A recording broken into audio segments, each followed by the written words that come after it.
Hi, Pastor Ed here with daily devotions for Tuesday, June the 20th, 2023. Continue our look in the book of Genesis at, at Abram, still called that, ultimately named Abraham.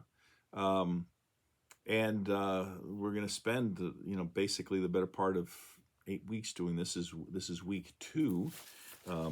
Last week we started in Genesis 12, verses 1 through 9, and that first verse in chapter 12, the Lord said to Moses, "Go from your country and your kindred, your father's house, to the land that I will show you." And then he said he'd make of him a great nation. He would bless him so that there'll be a blessing to others. We pick up the story then a little bit later in verse 10 of Genesis 12. And that's the only verse we're going to look at today, where it says, "Now there was a famine in the land, so Abram went down to Egypt to reside there as an alien, for the famine was severe in the land."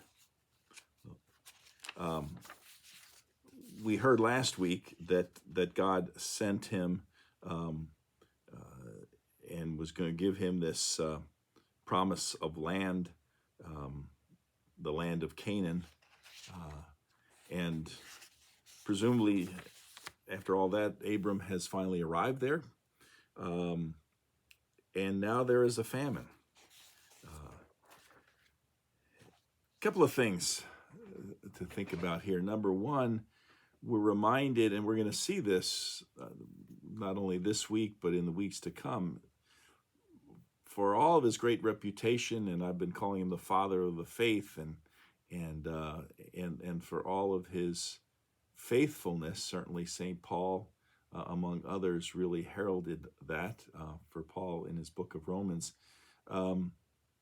Abraham was still just a man, and filled with all of the issues and problems we all have. And so he was, as Luther called it, that we're simultaneously saint and sinner at the same time. As great a hero as Abraham was, he also had his faults, and they're in full display here in this passage today.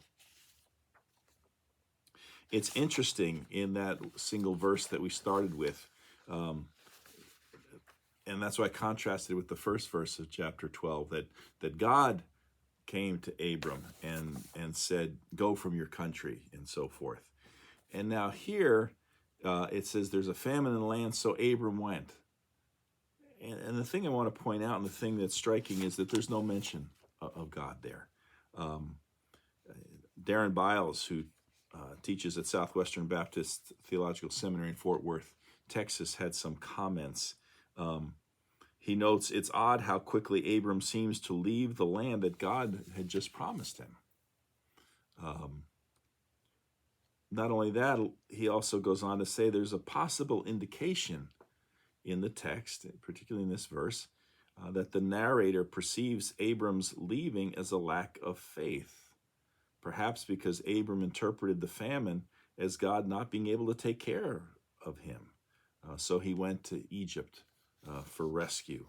And there's parallels between Abraham going to Egypt, just the way, a few generations later, the family of the sons of Jacob end up going, and the whole Joseph saga and everything else.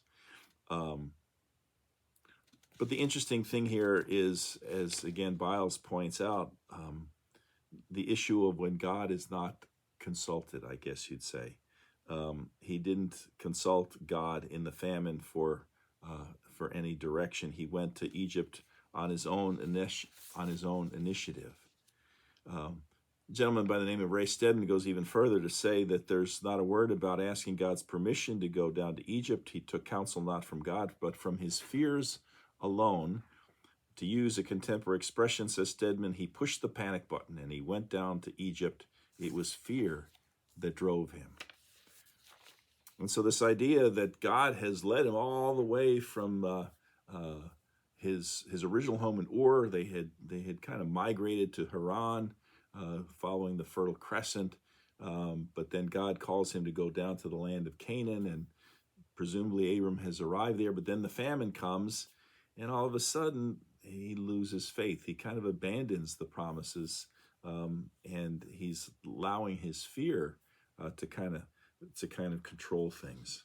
Um, Reminded me of an experience I had back in college, and I'm going to trace that experience out every day this week as we look at Abraham. It's different in some ways, but there's some similarities, and I think by the end of the week it'll all come together. But just to set the scenario of my own experience, when I was in college, my senior year, and I don't even remember the reason, but I had a course, um, and I didn't like it, and I didn't go to class, and I should have dropped it because they usually, and I don't know what it's like today, but years ago, if you dropped the course within a certain amount of time, you weren't penalized in any way, and more importantly, you weren't charged for it. You got your money back. And the problem was, I waited too long to kind of make that decision, and I was in a panic. What am I going to do about that? How am I going to resolve that problem? Um, I was kind of let fear take me over. So just kind of setting the context for Abraham, but also in my story, and to see how they kind of dovetail together. Stick with me for the rest of the week, and I'll give you another installment tomorrow. Hope you can join me tomorrow as well, and in fact, the rest of the week. But for today, have a great day. We'll see you again tomorrow. Until then, take care. Bye-bye.